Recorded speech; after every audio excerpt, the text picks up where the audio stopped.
Pausing in a single player video game should be a time to catch your breath or to relax for a minute if you're in a tough section of the game. Or whatever, you know. However, there are some games out there where this doesn't seem to be the case. Resident Evil 6 is controversial as it is, and I personally really enjoy playing it, but there's one thing in particular that pisses me right off while playing it. And that, ladies and gentlemen, boys and girls, is the pausing system in the game. The pausing in Resident Evil 6 is shot to buggery. Firstly, pausing and options are separate things in this game. You can pause the game, but that just stops everything and puts the word pause in the middle of the screen.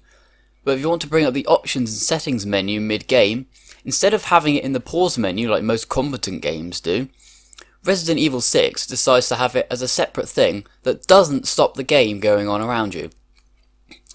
So, you have to fiddle around with the game settings while the game's still going on, meaning you can be attacked, damaged or killed without any time to stop it, or you can't do shit while in said menu because you're too busy killing a bunch of zombies. And the worst thing about all of this is that if your controller disconnects for whatever reason, perhaps a low battery or something, most games would pause the game for you and stop the game while you sort it out. Not Resident Evil 6, my friends. Yep, if your controller dies on you mid-game, it will bring up the options menu rather than the pause screen. Meaning, you'll still get attacked and damaged by enemies, but there's literally nothing you can do about it until you get the controller back on. And this happened to me once in the first level of Leon's campaign where my battery died and I couldn't charge it up in time, and so I died to a zombie attack. That's right, Resident Evil 6's pausing system is so bad that it actually got me killed in the first chapter of the game.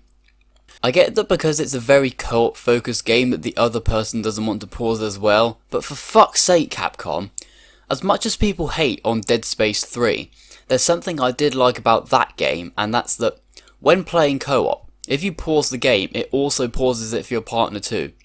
It's really not that annoying, and that's what should have been implemented here. Granted, Dead Space 3 did come out a year after Resident Evil 6, but that's still no excuse. Well, I think that's all I have to say on this. I did say this one would be a lot more specific to one thing, didn't I? See you in the next video, and cue the non-existent outro.